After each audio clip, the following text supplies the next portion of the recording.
गोविंद बोलो हरि गोपाल बोलो, राधारमण हरि गोपाल बोलो। गोविंद बोलो हरि गोपाल बोलो, राधारमण हरि गोपाल बोलो।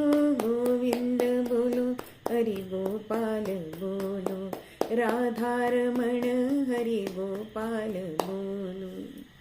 भगवान गोपाल कृष्ण महाराज की जय। आज भगवंतानी जी लीला केली आहे ती गोपाळकाला।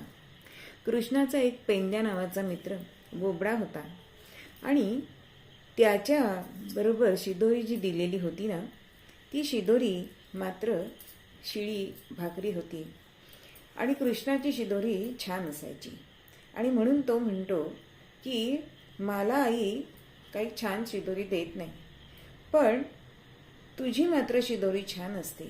असं ऐकल्यानंतर आपल्या मित्रासाठी भगवंत श्रीकृष्ण म्हणतो की मग तू माझी शिदोरी घे, पण हे इतरांना आवडलं नाही। म्हणून मग भगवंतानी काय केलं तर एक घोंगडी पसरली, त्यावर सर्वांनी आपापल्या शिदोऱ्या ओतल्या, साऱ्या पदार्थांचा कुचकरा केला आणि तो कालवला। हा झाला गोपालकाला।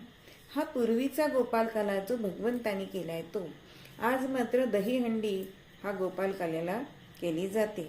मग हा काला कसा असतो तो सात्विक राजस तामस ह्याच्यामध्ये सगळं असतं। अहो दूध दही सात्विक असतं, थालीपीठ राजस असतं, लोणचं मिरची तामस आहे, ह्यात पोहे असतात। मग भवसागर तरून जाण्यासाठी पोहून जाण्यासाठी म्हणून ह्याच्यामध्ये पोहे घालतात। जोंधळ्याच्या लाह्या असतात।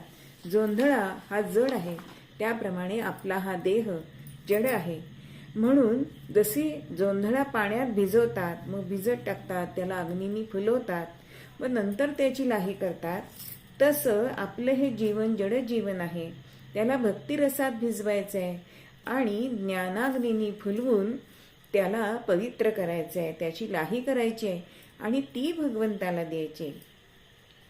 असा हा काला सगळ्यांनी खाल्ला।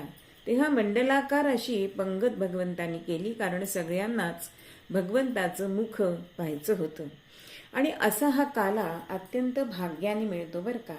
म्हणून काल्याची या मिसे देव जळी झाले मासे। पण भगवंतानी काय सांगितलं की कोणीही यमुनेमध्ये हात धुवायचे नाहीत, आपल्या पार्श्वभागाला हे हात पुसायचे। म्हणून कीर्तन सोहळा असो, कुठला एखादा कार्यक्रम असो, त्यानंतर